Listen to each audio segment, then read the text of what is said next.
Hello and welcome. We're going to let people load up, load in, have some fun. We got Coach T with us tonight, Coach Tyner. Love watching the numbers kind of. This is like they scrolling, Coach. For those of you that are just joining us, 2025 Coach Tyner edition. Coach is feeling better, or better than he has over the last couple of weeks. How was your holiday, Coach? My holiday was wonderful. I got to spend it with my family, and we're trying to blend a family now. So, my wife died in 2020, and I'm lucky enough to have fallen in love with somebody that's very special to me. And she got a great family. And for the first time, we put them all together. But the patriarch here was pretty sick, so I wasn't as good a host as I could have been.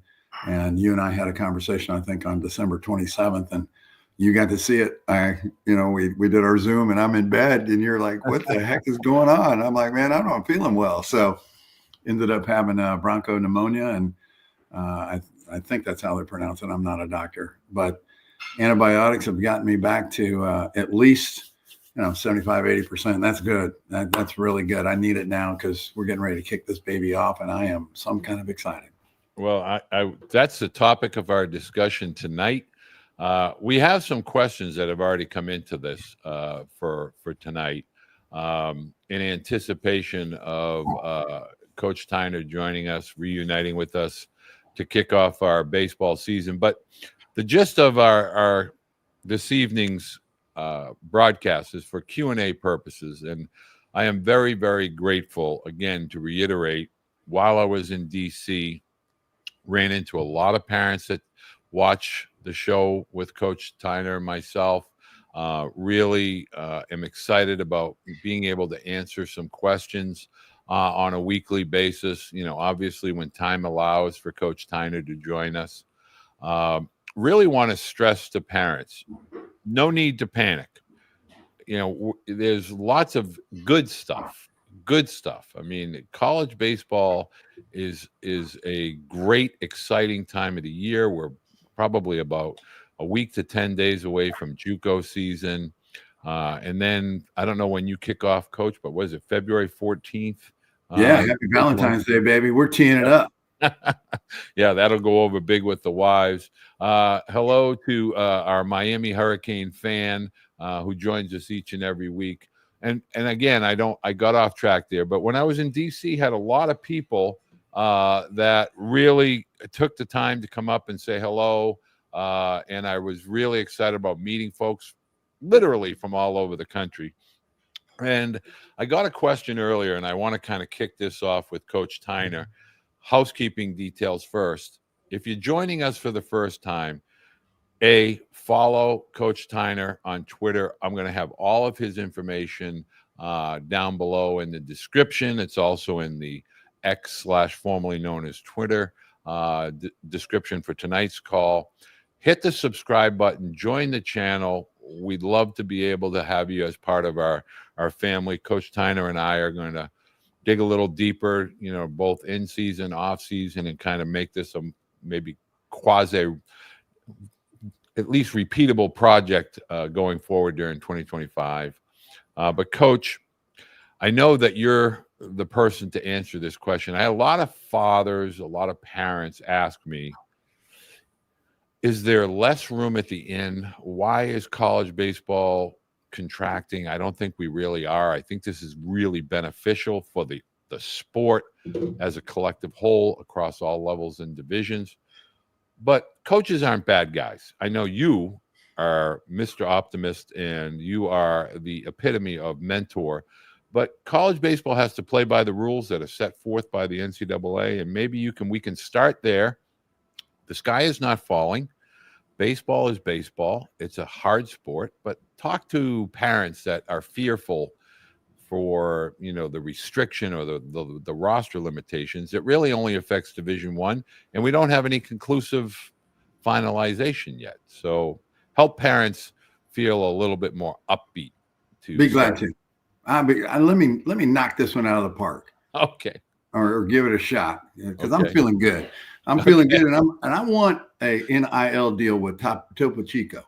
Okay, we got to get that done.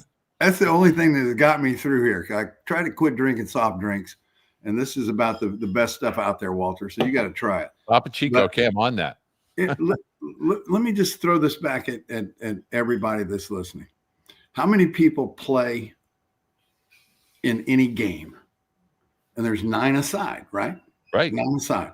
So that means there's 9 in Division I on one team and 9 on the other, and there's 9 in Division II, and there's 9 on the other, and there's 9 in Division III, and 9 on the other side.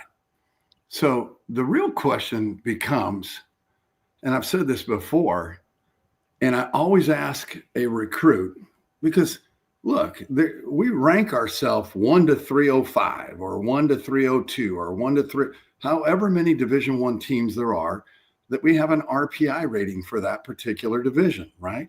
Right. And it comes down to, okay, I really want to play Division I baseball. Okay, well, great. Do you think you can play at the top 50 programs? Or would you just be on the team? So the question becomes, do you want to be a dude or do you want to be the dude? Right. That's your call. And I mean, that's the parents' call. That's the players' call. And if it was me, I would go try to be the dude. And if it didn't work, I would go find a place where I could be the dude, because I didn't want to be a teammate. I wanted to be the player. So if I wouldn't have made it at Miami, I would have gone back to Parkland Junior College in Champaign, Illinois. I was already set, ready to go.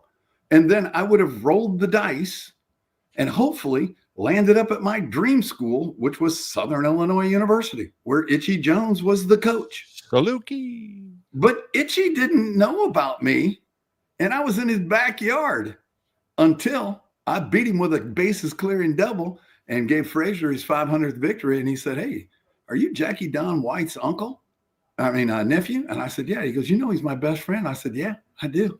I go, "It's kind of crazy, isn't it, that you wouldn't know who I am?" So we as coaches, we don't know everybody out there. We don't recruit everybody. It comes down to what you want as a player. What do you want as a parent of that player? Do you want him to go be on the team, or would you like for him to be one of the active members on that team? And there's room for both, and we have to have both, right? You've heard of role players.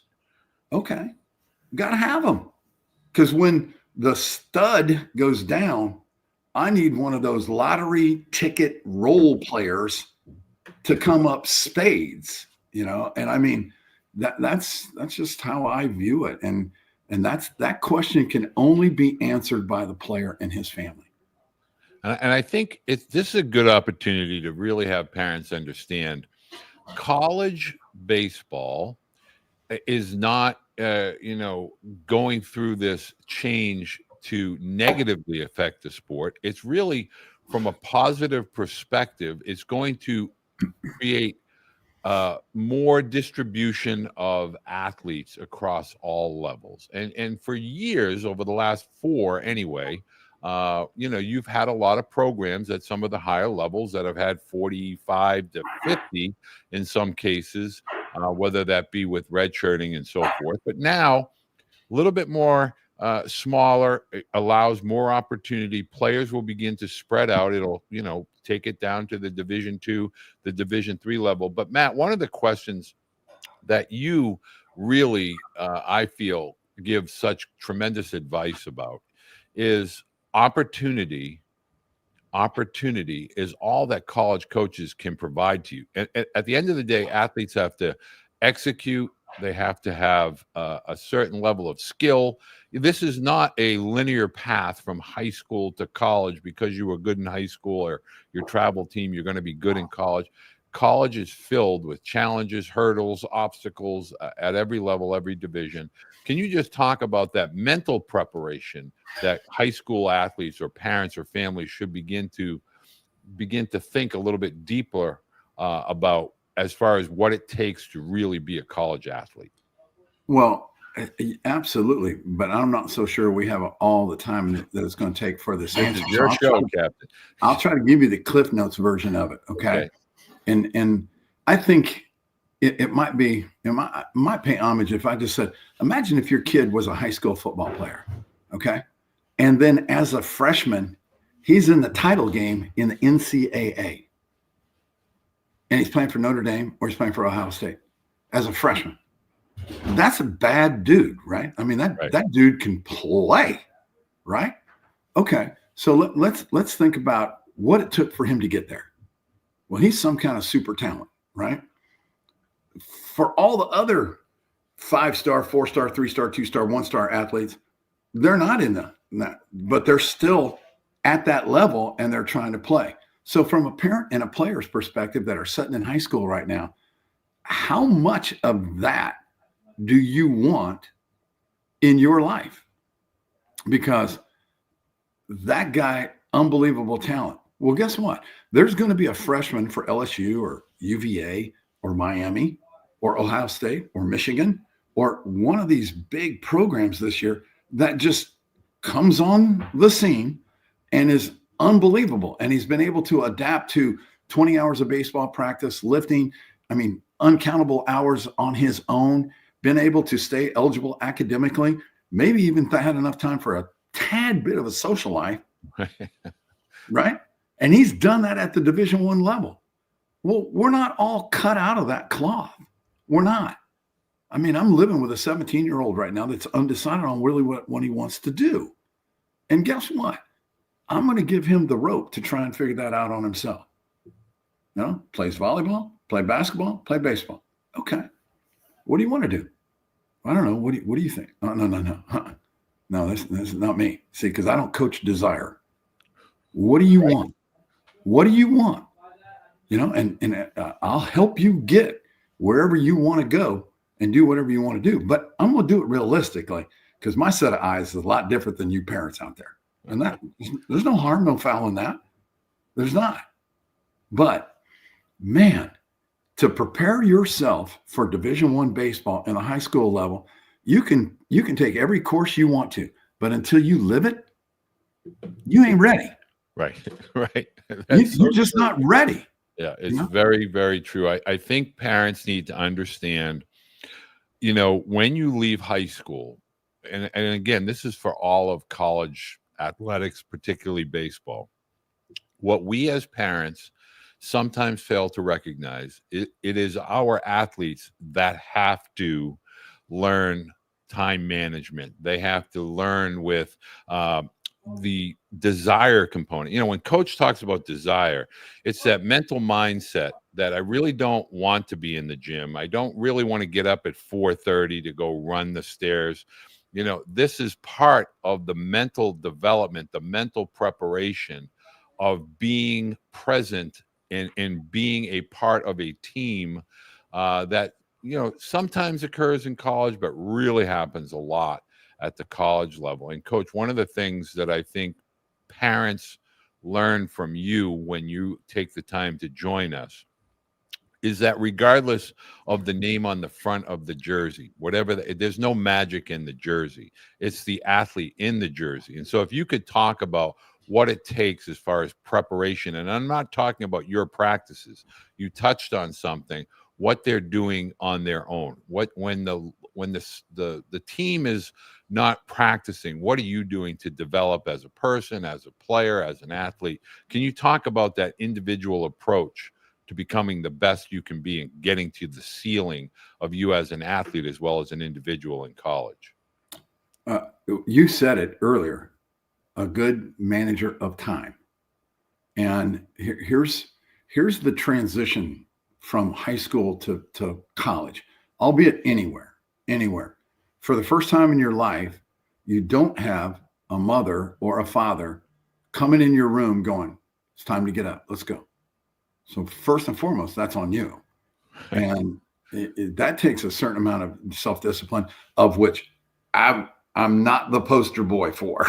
You read the book. So yeah, I was not a good student. I just was not, so as I've said before, there's 3 S's in school: sports, study, and social. And you know what 2 I was good at, because you can only be good at 2. So my thought process becomes this: how can I help that? And I have to speak to my program. So how can I help that young man transition from that into, okay, not getting blown away? And trust me, now I have worked for coaches that have said, nope, we're blowing them away. We're going to blow them away. We're going to beat them down, and then hopefully they'll rise back. And if they can't rise back up, we'll cut them. And I'm like, well, that's a hell of a way to go about this. But, that's the way, that's their program. So mine, though, is, hey, well, let's ease these guys into this. Let's let them go to the first week class. And I mean, get your ass to class. This ain't syllabus week. Get to class so you can see what it's like. And you can see where everybody's from and what the atmosphere is like on this campus, because that's going to be part of your maturation process as well, right? Not just on field, off field. Is there a club you may want to become a part of? So we give you a chance to go to class, and then we kind of work in the strength and conditioning side, and then we kind of work in the individual side, and then we give you your weekends off in the month of September, so that you get a chance to kind of decompress just a little bit, go watch a football game, because I want you to understand and be a part of the college experience. And I want you to still have friends, although I want you to be able to grow some friends and maybe have a little bit of a social life, and gosh knows, do whatever you want to do, but keep it within reason. I'm giving you the street, and I'm also providing the bumpers. You can bump off of them, just don't lose track of the rails. All right. So, and then, we get into that individual work in September, and that starts to take a toll on you, because it's still 85, 90 degrees out there here in the mid-Atlantic, and people are sweating and coming and going. And, oh, by the way, you got study hall tonight. You got 6 hours of that minimum. You got to check in. You got to go. You got to do all of that. And then we're going to go to team practice. We're going to switch it. Now I get you for 6 days a week, bro. 6 days a week. 1 day off. 1 day off. And that's the adjustment, because that's where they go, what? And that's when grades start to slip a little bit. And that's when student, involvement academically becomes a challenge for everybody. And guess what? Mom and dad ain't there going, hey, son, it's 8:30. You need to get up for that 9 o'clock. And they don't make it. Okay, then what happens? So, that transitional period of that first semester, some do. Most of my guys, we still rolled in with a 3.1 GPA last, and it's normally not the freshmen, because they really want to try and do well.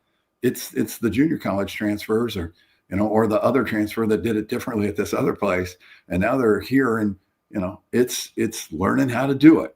But that's a grind.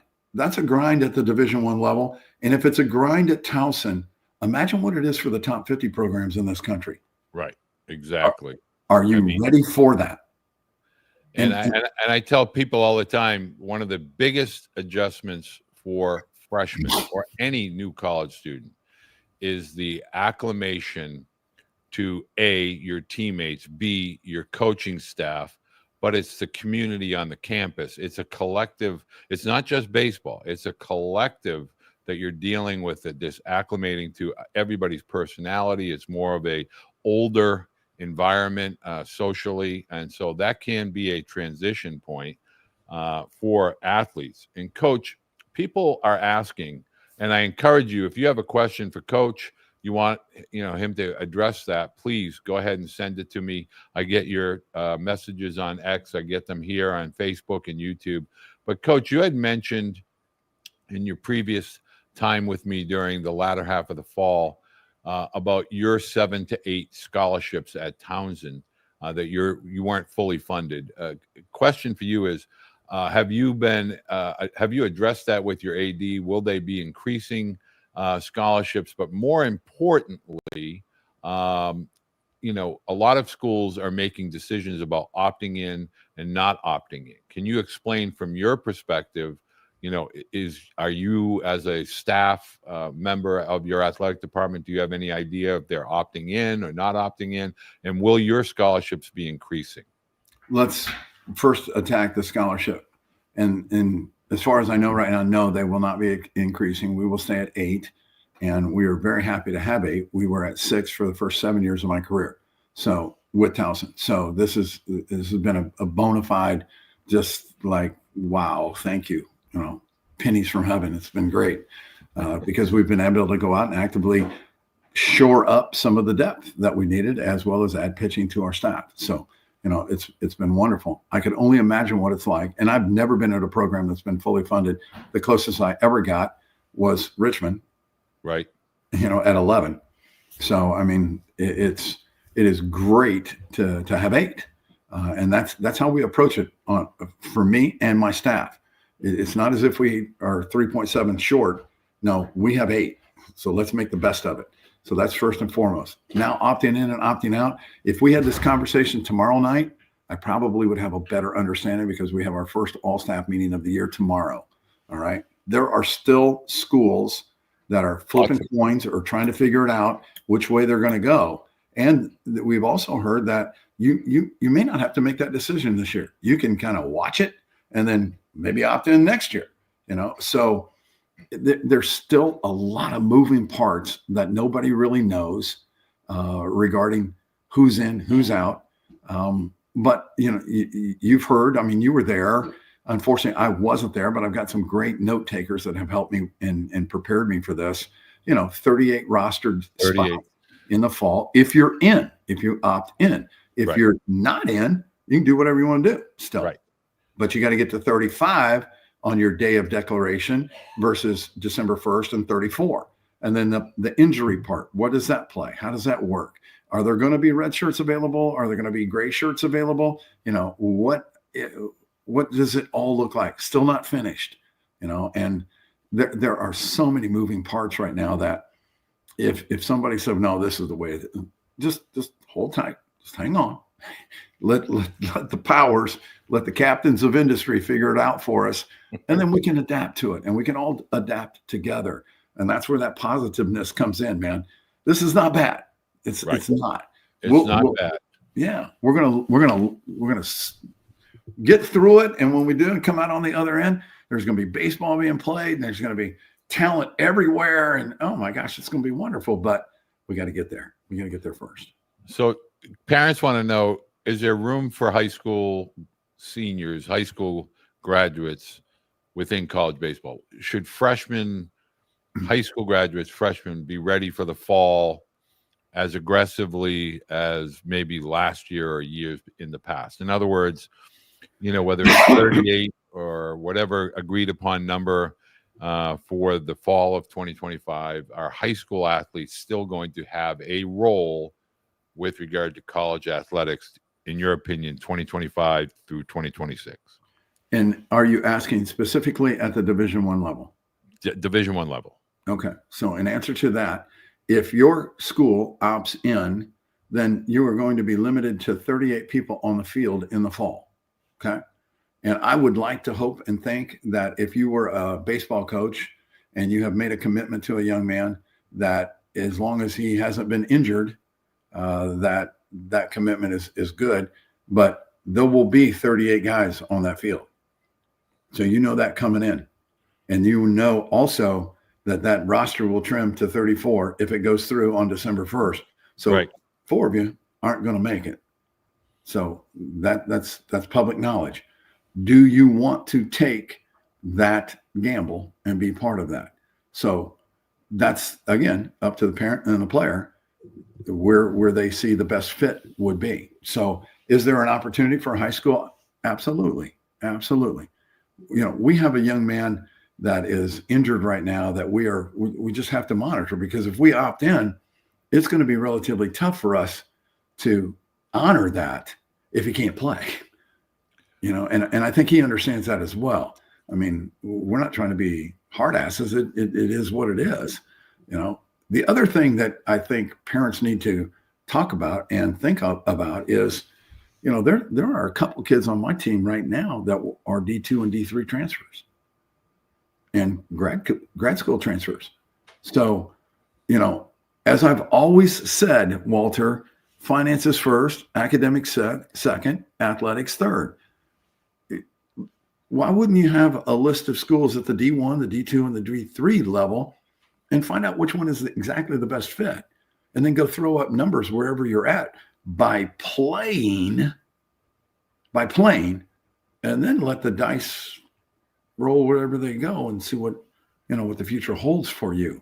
And again, it comes back to, are you willing to be a 4-year player with 12 at bats, a 4-year player with 3 innings pitched? Every school needs them. That's the question that I try to, when I'm working with families and I'm talking with athletes about college athletics, they need to understand that mentally, physically, with regard to whether it's NCAA Division III, NCAA Division II, you're not competing with your high school peer group or your travel ball peer group. I'll never forget, as long as I live, I watched one of Tyler's very first practices, and there was a young man by the name of Connor Harrell and Conrad Gregor, and these guys were behemoths. They were 6'3", 225 pounds, chiseled out of stone. And, here's Tyler, he looked like a broomstick compared to those guys. And so I would love for you to talk to parents about the preparation physically. Like, when do you get that physical, change? We force all these guys to play travel baseball, or we want them to play 100 games and tournaments and showcases, and then they show up on college campus and they look around and they go, oh my gosh, where do you fit in that strength training to get prepared to be a college athlete in today's college landscape? Well, keep in mind that a lot of athletes are just God-given specimens. Right. I mean, I played at 6'1", 180 pounds, and I was not a specimen. I mean, I was tight and reasonably built, but no, I wasn't going to double for a swimsuit model. It wasn't going to happen, right? I remember our first conference game against Delaware, and I've got my pitching coach, associate head coach Miles Miller, who's with St. Louis right now, University, and I looked at him and I go, dude, if this is what the CAA looks like, we in a heap of trouble. I mean, they ran out 6'4" outfielders that could run and throw and hit. And I'm like, where are we? I mean, I hadn't seen that, and then we went throughout the league and it was everybody. I mean, like, oh my God, man, this is a no joke, mid-major league here. And I'm like, oh my gosh. And, I got to see some of the Power 5 teams back then, and I was just blown away by the size of some of these athletes. And we do the best job we can to get our guys as high performing as they can possibly be through strength and conditioning. Hey, you need to do that. That's that work in high school that the lights are off, but you're doing your thing, right? And there is no replacement for strength. There's just not, and I can remember back when I played and when you played, Walter, it was like, you want to weight lift? Swing that bat another 100 times. Right. Okay. Well, then Ray Ganong, who happened to end up being Rick Pitino's strength and conditioning coach for God knows how long, he got the baseball team in there in December before we went home. And I remember lifting weights and throwing up. And I'm like going, what is this guy doing? He's trying to kill me, and I go, it's not going to help me. Well, 16 home runs later, 330, 75. I'd say it helped me. I'm going to go out on a limb and go, that was the first time we ever lifted weights. And we lifted as a team, and we lifted throughout the spring. And, metamorpho. I just grew, and I got stronger. And there's no replacement for that. And I look at some of our freshmen, they're not 6'4". If they were, they wouldn't be here. But they're 5'11", they're 6 feet, and they're like this, and their buys and tries are Jersey Shore capable, and I'm like, oh my God, where did these guys come from? But that's what it takes. And it helps in the prevention of injury, because we're going to ask these guys to, I mean, think about it. How many high school games did you play in high school, Walter? I played 15. Yeah, 20 is in Mass, and maybe 30, in California, Florida. Yeah. I mean, I think Indiana, I remember Lance Lynn's team going like 32-0, right? And I'm like, okay, that's pretty good. But add another 24. Add another 24 to that. So you're adding a significant amount of games, and you don't want your freshmen and you don't want your people in, and hey, there's still some juniors with me and some seniors with me whose bodies never changed. And Right. again, Oh, yeah. There are exceptions for sure. Absolutely. They're strong. They're strong, Right. but they're wiry, and they're, they don't have the 6-pack and they don't have the 2-pack. Well, I think, the biggest thing is I have somebody here, Cap, who wants to say that the best player in this state was drafted 120th by the Cubs, 5'8", 170. So 5'8", 170 is real. That's a good size 5'8" kid. But I promise you that in order for that player to sustain and develop and play and participate at the higher levels, you want strength. That doesn't mean we need size. We don't need to go eat pizza and put on 20 pounds. You have to have certain physical abilities, strength, hand strength, grip strength, forearm strength, legs, core, in order to withstand for a minor league season, which is 140 games, not including spring training. That's 6 months of baseball. Major leaguers are playing baseball 162 games a year over the course of 5 months, 6 months. You need your body in peak physical condition. And I do not think that there are enough people really, truly preparing. It's getting better, but we've become so game-centric, and we don't practice enough. We don't prepare enough, both physically, mentally, with regard to skill set development. But that's a story for another day. But, Coach, another question that came in. Thank you for sending your questions via X, formerly known as Twitter. Coach, really the recruiting landscape for you at the Division I level, as well as every other coach across the country, is really every other level of college baseball as well as high school players. Now, I don't think it's ever been really that much different. I think it's a little bit more accessible, for lack of a better term. But really, the transfer portal or the transfer process has been around for decades.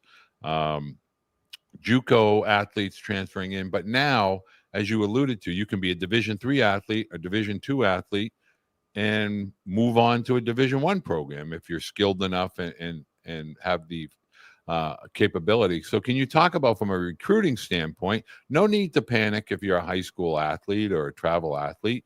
You just have to understand you're not necessarily only competing against your peers that are graduating high school. You're now also competing against college caliber athletes for that roster spot.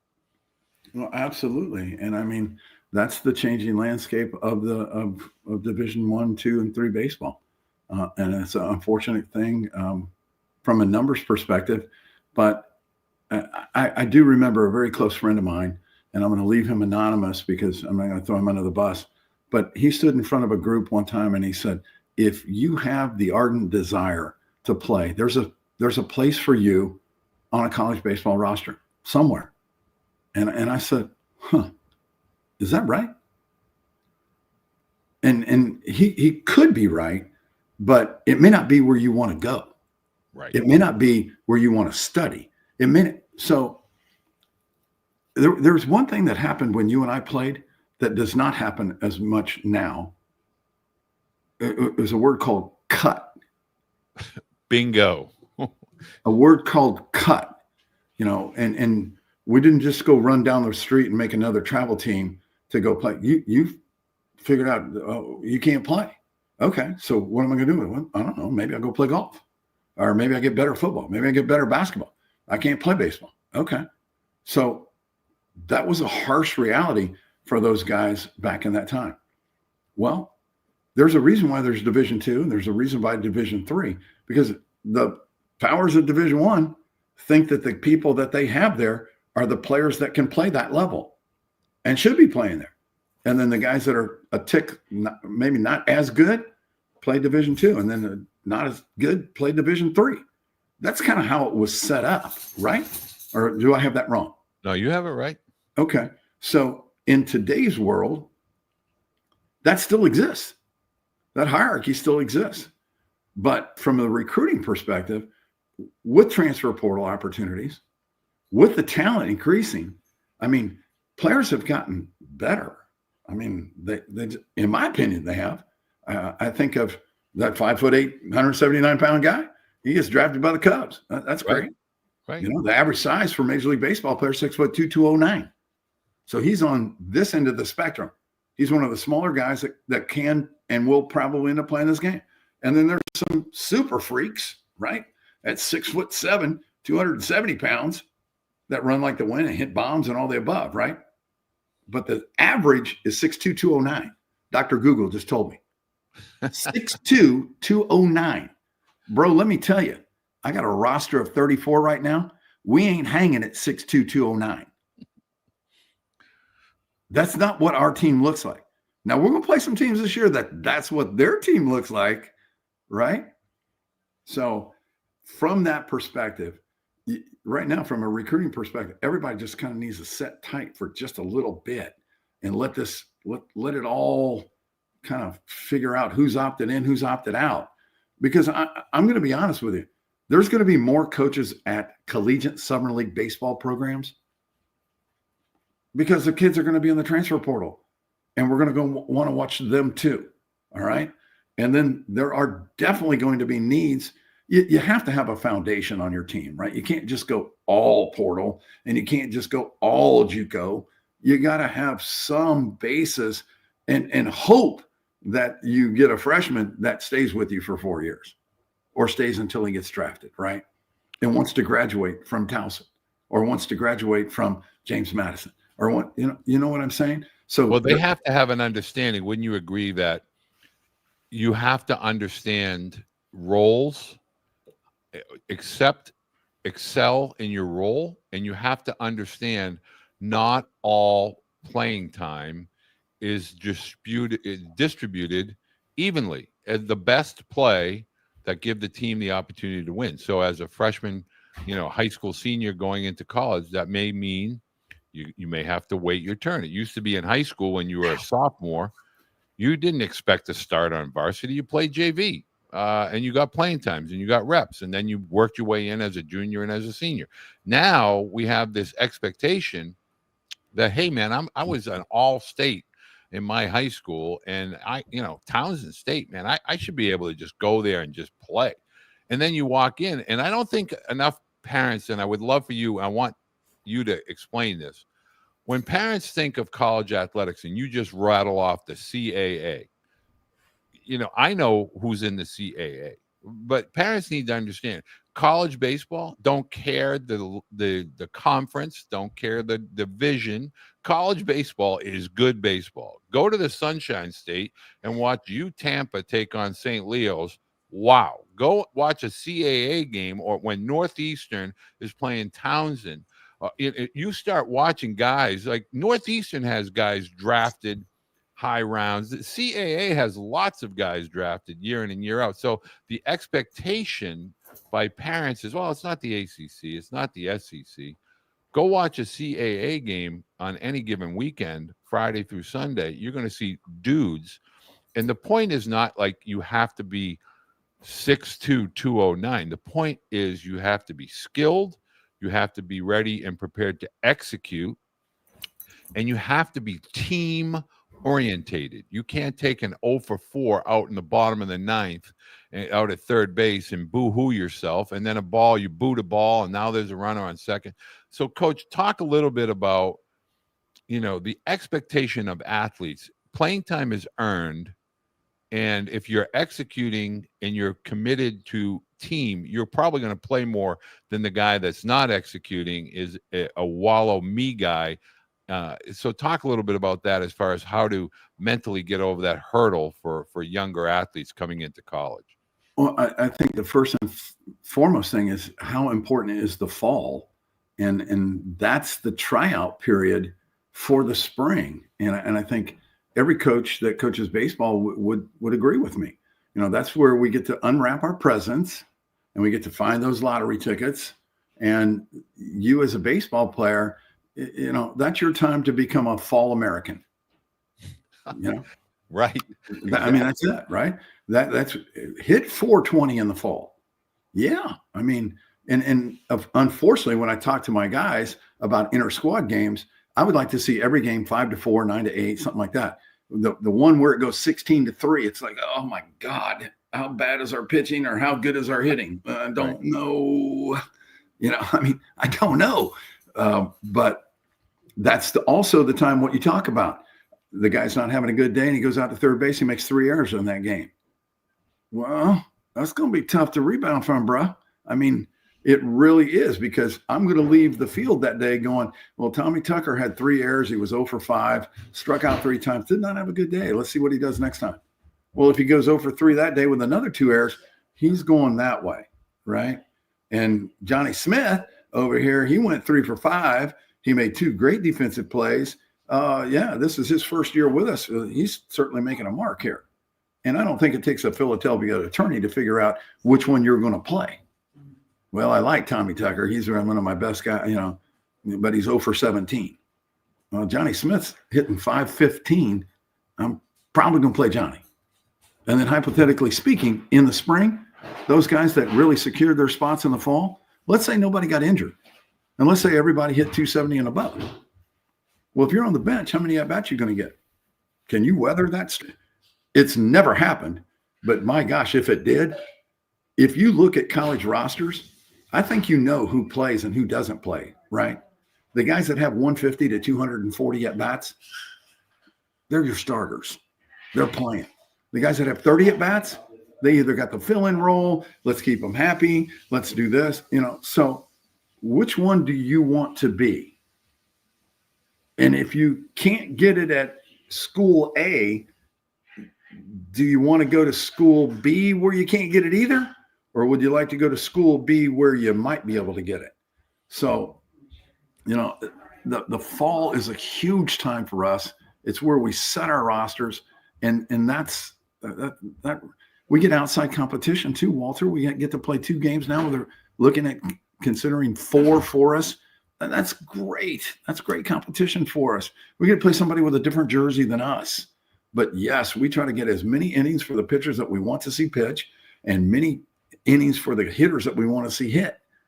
And then there is no substitute for games at that level, because the proof is in the pudding. We're going to play 56 of those, and we want to put the best 9 on the field.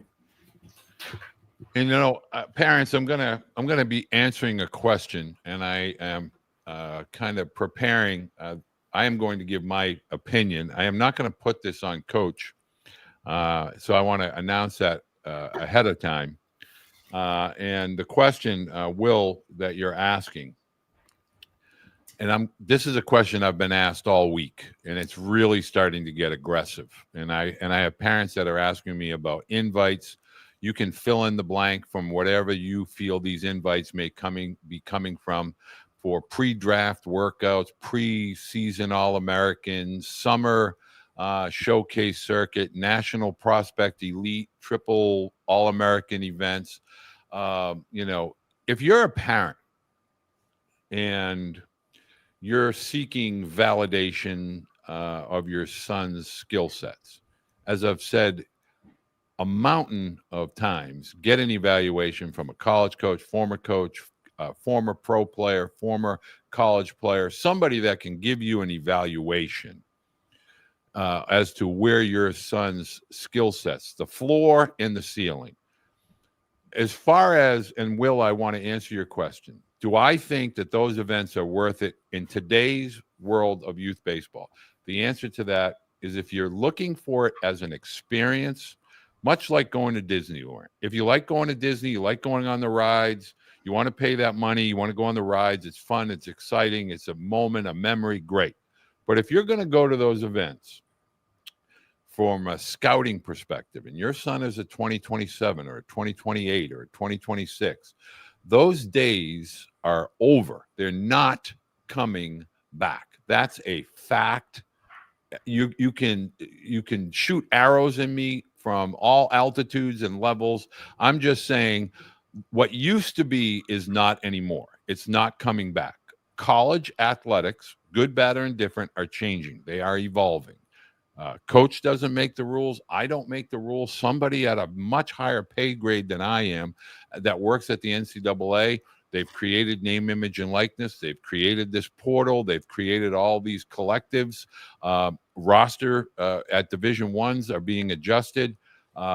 Revenue sharing, all of this great stuff. All of that to say, if your student athlete is not preparing, practicing, skill set development, strength, speed, size, school, then they're not going to be able to play at the collegiate level.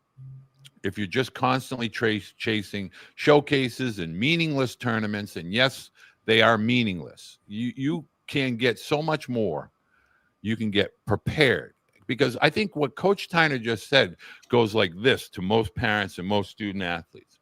The fall is a competitive roster spot earning time period for your student athlete. It is not high school fall ball. It is not going to Jupiter to parade around in front of scouts. Fall baseball in college, regardless of the level or division, is about competing for opportunities to get between the lines. At what point do you as parents and you as a student athlete, more importantly, want to prepare for that moment? Now, you can say, well, I don't need to do it. My son's only a sophomore. My son's only a freshman. Okay, that's up to you. Because the longer you delay, you're just failing to prepare to be ready for that moment on that fall campus when those athletes come out of the tunnel or the locker room.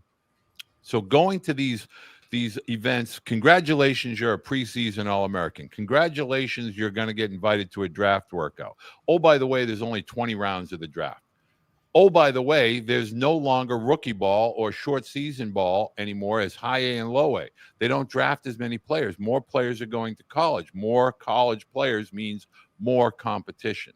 So when I get asked this question and I see all of the material that gets mailed, emailed, snail mailed, sent via direct message, and all the propaganda that is out here about rankings and all of these, these opportunities to get in front of college coaches. Hey, the months of May, late May, June through mid-July, college coaches are going to college summer baseball events. Fact.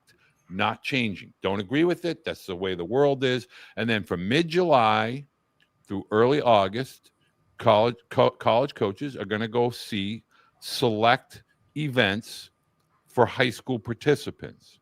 And then once that mid-August to late August time period comes, college coaches are back on their campus preparing their teams in fall ball. That's just the way the world works. Less people getting drafted, less need to go to pre-draft workouts. Rankings don't mean anything to college coaches. They give you an idea of who the athlete is, but the athlete still has to perform. So the question on the table for Coach Tyner from a different parent, when you're evaluating athletes, is it their sophomore year, their junior year in high school, or are you now a little bit slower on the draw and kind of focused in as that junior is becoming a senior in the fall, that junior rising senior summer? Where is the high school athlete beginning to catch your eye at Townsend? Very good question. And man, that is, it has to be a fluid answer for us. And the reason why I have to give you some a fluid response is this. Let's take a look at that 5'8", 170-pound, 120th pick by the Cubs. That had to be some kind of toolsy player, right? And toolsy player. It had to be, right? I don't know him. I've never seen the kid play. But for the Cubs, my favorite team, by the way, to draft that guy, I want to see that kid starting in center field or wherever he plays. So I'm pulling for you. But he had to have some kind of tools, right? Now, I'm a mid-major, and I understand that I'm a mid-major. Do I shoot arrows at 120th pick? Absolutely. I'll take a shot at that and go, hey, how would you like to play at Towson? can you see yourself playing at Towson? And guess what? When I get the answer that says no, I'm done. I'm not going to change your mind. No, you're kidding. Really, what I want you to do is really think about it. And then I'll come back and I'll get, NIL, and they got it. Scholarship, maybe partial, how good are your grades?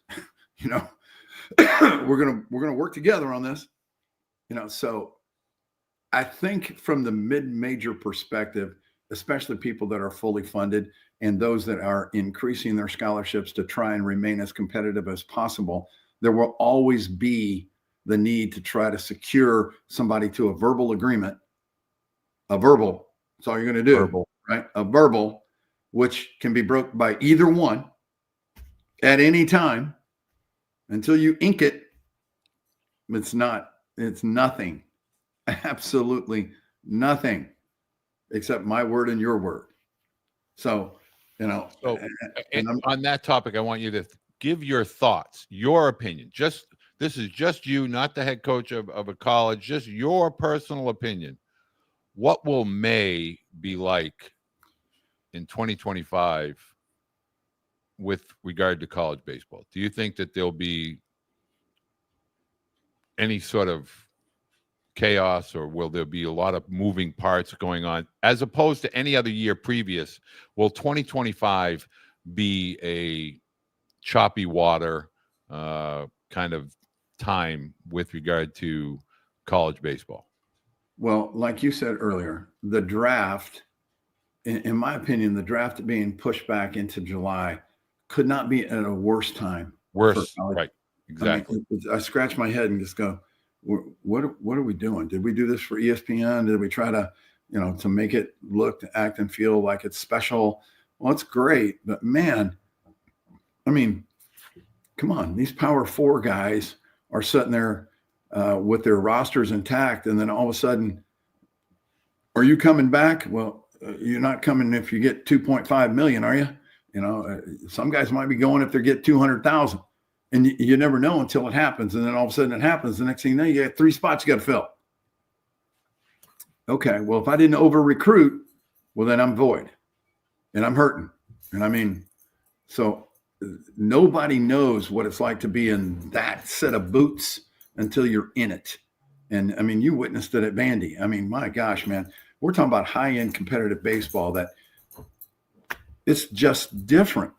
So you got to have some stallions in the stable, in your senior class, your junior class, or sophomore. I mean, you hope you can get those guys that have come to your camp, or you've seen it at a showcase, or you've watched it, and they're burbled up, man. But then it comes down to this: what happens if they don't sign?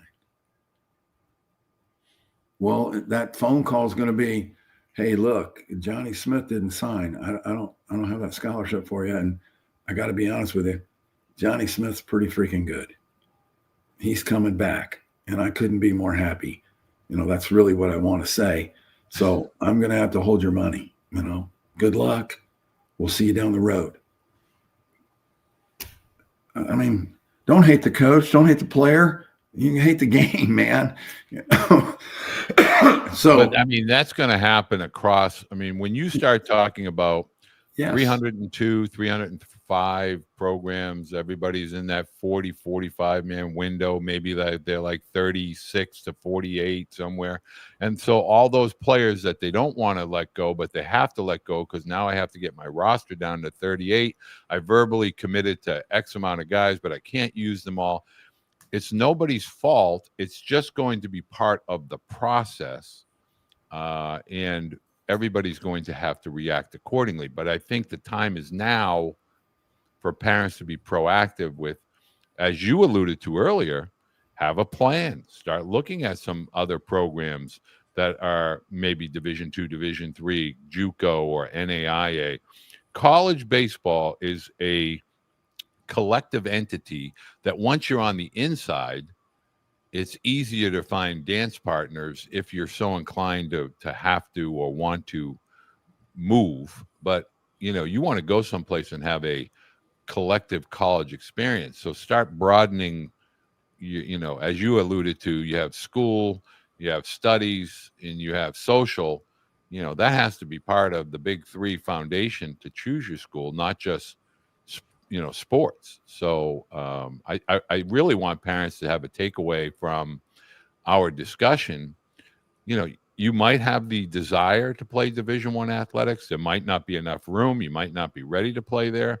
It's okay to start, whether it be JUCO, D3, D2, but opportunity will present itself to those that are prepared and skilled, when called upon.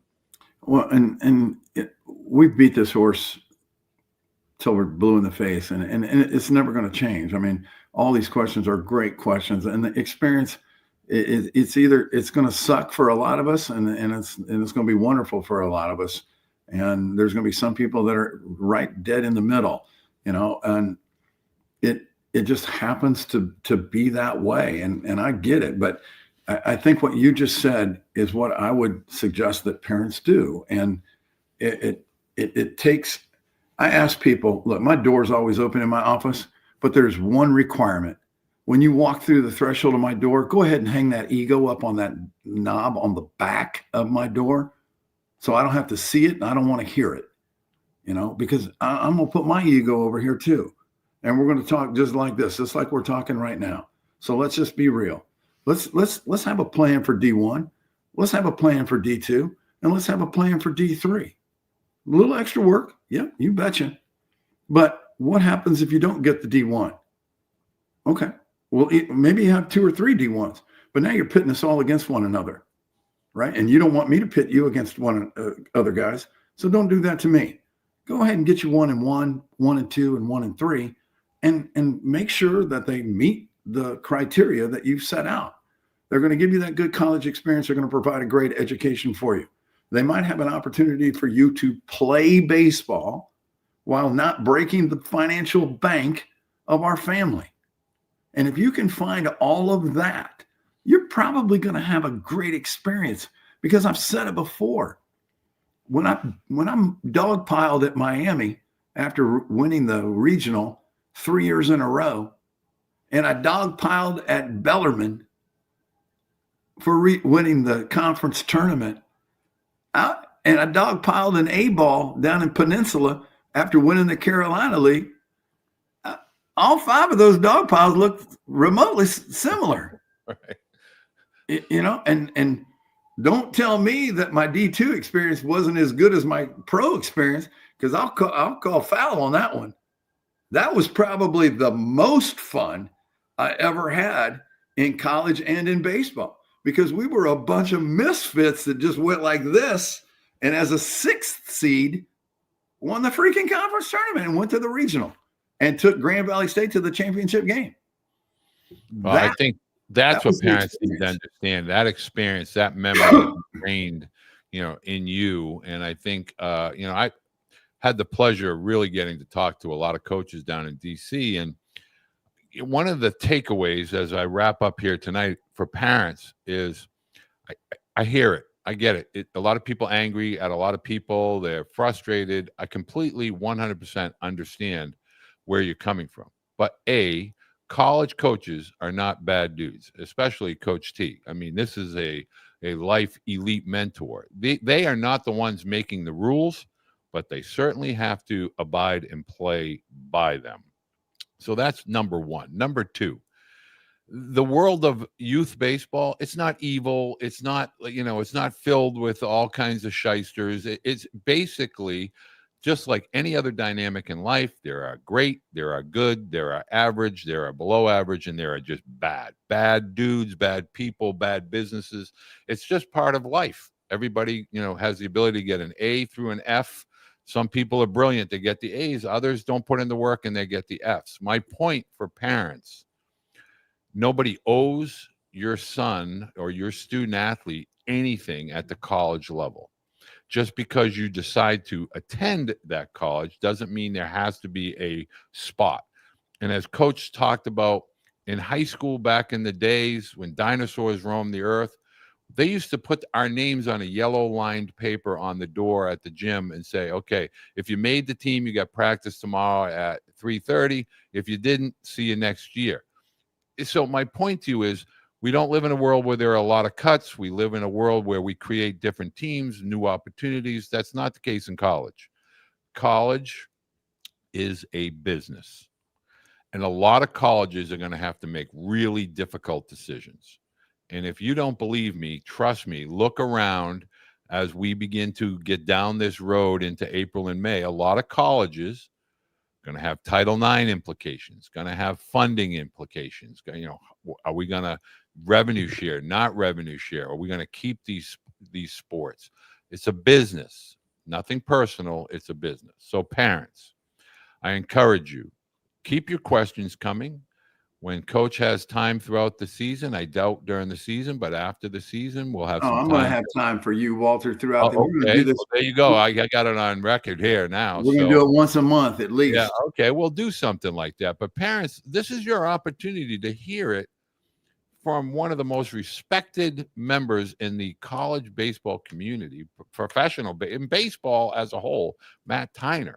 You say his name, and people walk up to you and go, how do you know Tyner? How did you guys connect? How do you know who he is? And I was fortunate to meet him while he was at Richmond. But my point is, parents, don't panic. And the other part of this is, just because you can pay somebody doesn't mean that they can help you. You have to understand, at some point, the onus, the emphasis has to be placed on the shoulders of the student athlete. There has to be accountability, a determination, a game plan, an execution, and action steps. And that's what it takes. And if you fail to prepare, you're preparing to fail. It's as simple as that. And so there used to be, Coach, do you remember the commercial with the Roto-Rooter man? You can pay me now or you can pay me later, but either way, you're going to pay me.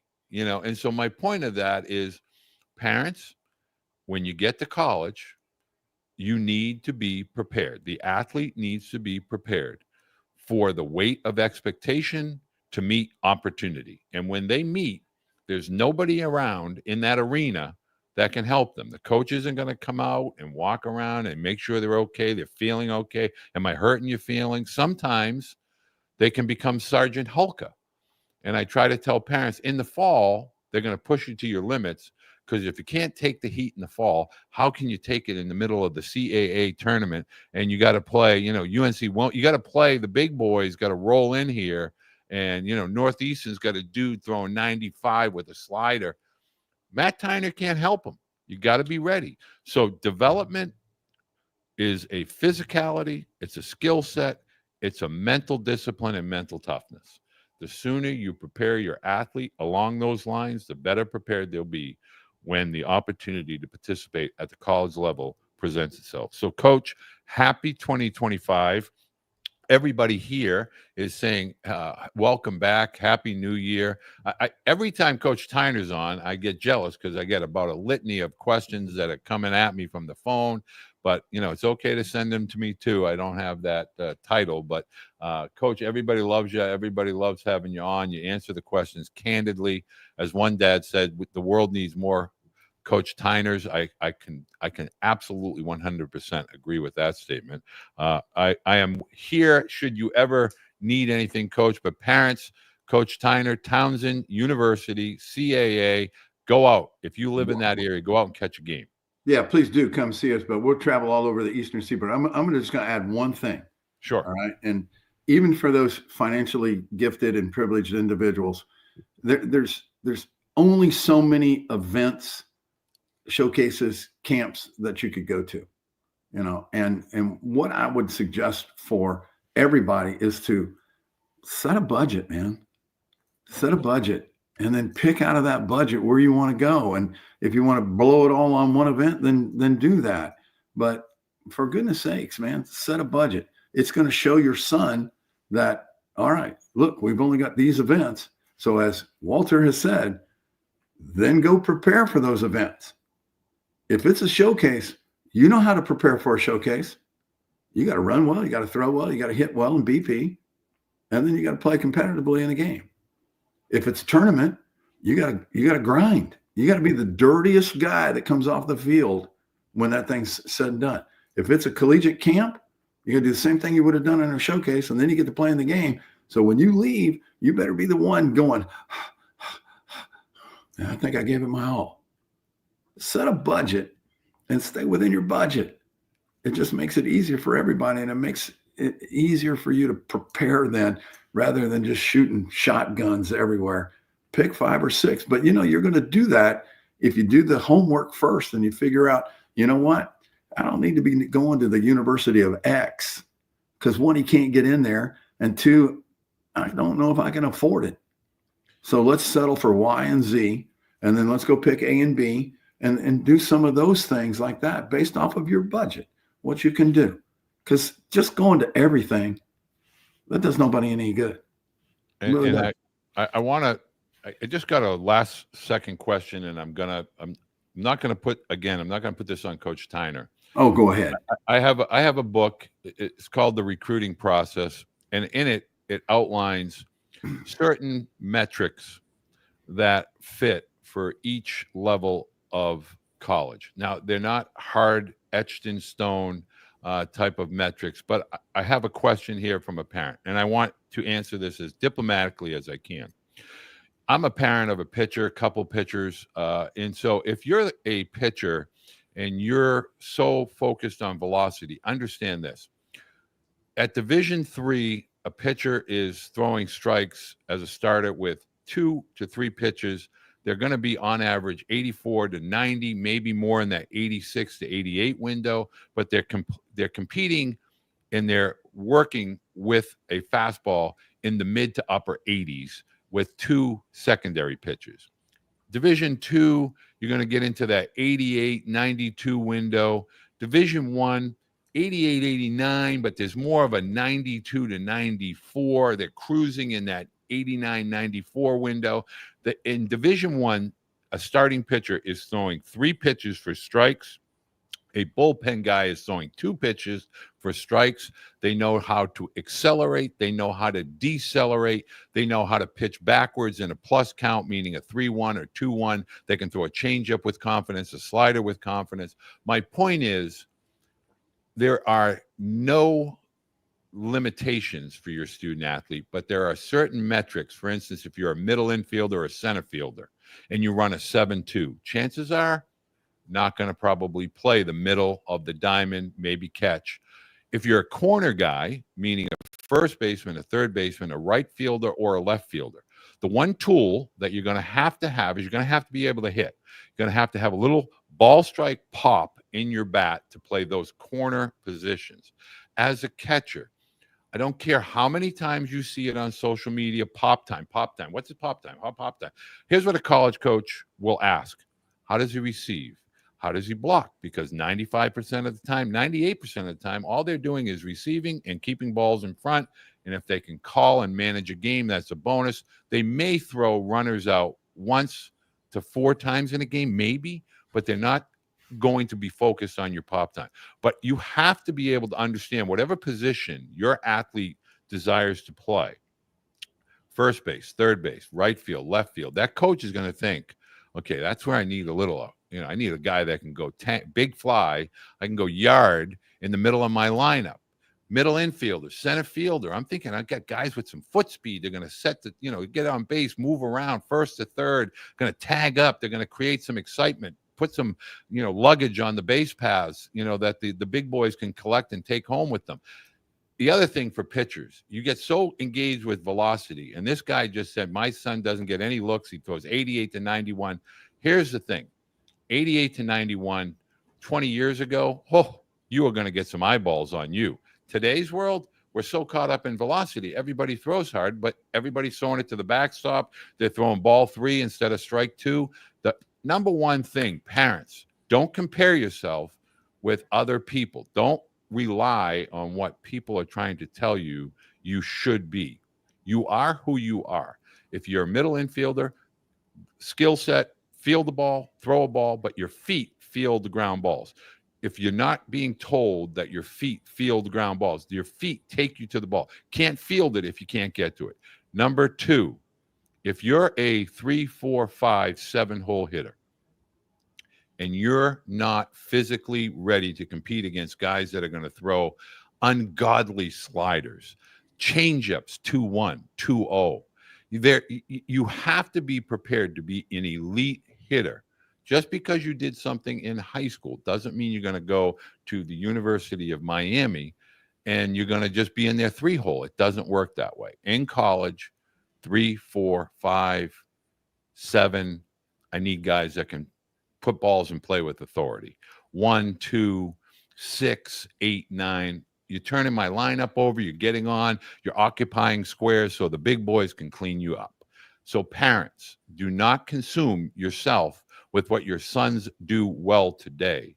Get them to prepare for what they're going to be asked to do tomorrow. Coach, did I nail that? Because this guy just put a bullet hole in my head telling me that I don't talk enough about metrics. Okay, I talk about it every week, but college coaches are not worried about what your son did on the high school varsity team. They want to know, when I plug you into my lineup and you're my 5-hole hitter and there's runners on second and third with 2 outs and we're down a run, you're going to get a knock. You're going to put a ball in play. You're going to put a ball in play with authority. That's what college coaches are asking. That's what they want, whether it's at Townsend or Vanderbilt or USC or any school in between. That's what it takes to play college baseball. Did I nail that, Coach? Because I think you did a pretty good job. The only thing I'm going to add to that is this. If you're a high school pitcher or a summer league pitcher, God love you. I enjoy coming to watch you pitch.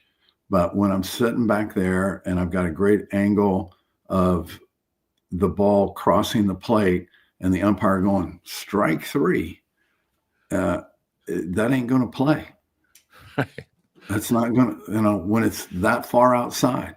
Right. That doesn't play at our league. This doesn't play at our league. This doesn't play at our league. Maybe that plays. Because when the umpires walk in to my stadium, my little stadium at Towson, and they see that black track man sitting on that pole, they get about that big. That piece of anatomy gets about that big because they're sitting there going, uh-oh, this strike zone is going to be watched by God and everybody. So this strike zone just became a SEC strike zone. Well, guess what I don't have? SEC pitchers. So the game has changed from that perspective as well. So what you think is a strike in high school is not a strike. So from the hitting perspective, if you can't hit in high school, well, you're going to have a heck of a hard time hitting in college because and that's what I try to tell people about pro ball. Well, look, check this out. The strike zone in A ball used to be like a bath towel. Well, the strike zone in the big leagues, about like a doily. And you still can't hit it because they could do this and do exactly what you just said they can do. And that's what we are getting to at the Division I level. Pitchers that can do all of that. And then you've got coaches that go, you know what? Your vertical break, we just need to keep your fastball up here because now they've studied the analytics and they see that this guy is 88 up here with 2,700 rotation spin on his fastball. Ain't no hitter hitting that. But that's at the top of the TrackMan strike zone, and that pitcher lives there now. So that 88's the baddest 88 around because of analytics and what we've decided to do and all the above. We're in high school. I mean, it's a tough game, and it's getting tougher. It really, really is because everybody's getting better. Umpires are getting better. Pitchers are getting better. Catchers now are pulling strikes. Hitters are getting better. They're getting faster. They're getting bigger. They're bigger, stronger. I mean, people ask me every day, would you get drafted? Would you have gotten drafted this year? And I'm like, I hope so. I mean, I'm a 9th round draft pick of the Baltimore Orioles in 1980. At 6'1", 185, soaking wet, maybe 190, right? Could run a 6'8", could throw 90 from the outfield, could drop bombs. Had as many extra base hits as I had singles, sitting there at about 687 in a slugging percentage, 16 bombs. I got guys in the SEC doing all that. They're not getting drafted on that. Right. I'm like, I shake my head going, woo, what does this world come to? It's a different world. It's a different landscape. parents, you should continue to ask questions, ask a lot of questions, ask your high school coaches, ask your travel organization, ask questions, get the answers, prepare your student athletes for their journey, nobody else's. Nothing that anyone has ever done after April 7th of 2025 is going to matter. The whole world is going to change once the NCAA begins to make their changes over a period of time. So recruiting is different, draft is different, pro ball, college, it's all different. So you need to get prepared, get your questions answered, and get your student athlete within their routine, their individual routine, sooner rather than later. Coach, thank you. As always, you are a joy to talk baseball with. I could do this all day long. Parents, Coach Tyner's information, I encourage you, first of all, go see a college baseball game. Go see a college practice. Everywhere across the country, whenever you find your way to this, if you take one piece of advice from me from this video, go watch a practice or a college game. Take your kids, your young children, take your high school age children, go watch and engage with a college program. The best thing I ever did was go watch Bentley basketball when I was a kid. I loved it. To this day, I still love Bentley College because of the games I went to as a kid. It's a great experience. I think you'll have a blast, and I think you'll learn a lot about not only the preparation, but you'll learn about the competitive level of college baseball. But everything for Coach Tyner, everything about Townsend, all the information that you need as far as camps, all in the Blue Book. Make sure you download the Blue Book. You can create your profile. You can make sure that you can contact Coach Tyner on the Blue Book app. You can reach out to him on social media, send him a direct message. If he can answer, he will. If not, maybe find out the camp schedule where you can talk to him in person. But Matt, best of luck in your preparation for February 14th, and I look forward to coming down and seeing a game this year. Last thing, our first pitch dinner is February 1st, and I would be remiss if I didn't invite anybody in the area of the Baltimore area to check it out. If you want to come, feel free to come. Obviously, there's a charge. It's a fundraiser. But our special guest, our keynote speaker this year, was my second manager in pro ball. You may know him as a former manager of the Boston Red Sox, Grady Little. Oh, man. Heck yeah. If there's anybody that can tell a story, it's Grady Little. I sent an email out to my alumni going, hey, I'm telling you, don't miss this one. This guy is phenomenal. He's got that North Carolina combo Texas drawl. And I mean, that's sexy enough for me right there. It just mesmerizes me, man. So he hasn't changed. I spoke to him today. I'm so looking forward to seeing him, and he's going to do a great job for us. I know. Have a lot of fun. February 1st, it's on our website. Come one, come all. Bring your kids because it's kid friendly, and we have a big time. We have a big time. Grady Little, as a Red Sox manager, I loved every spring training. That man, he could be reading me out of the dictionary. I would listen to the stories he would tell me. That's how good of a baseball guy he is. Coach, I will promote that February 1st, Grady Little, Townsend, baseball opening. What do we call that? We call it our first pitch dinner, and it's at 6:00 on February 1st on campus at the Student Union. Brand new. We've got a ballroom that seats 300. We had 275 in there last year. So come on down, man. You have a good time. I'll feed you a crab cake. Oh, there you go. You don't have to say that twice. I love being in Baltimore and the crab cakes. I love that. So parents, put any questions, comments, put them down in the section. As always, hit the thumbs up, engage with this video, subscribe to the channel.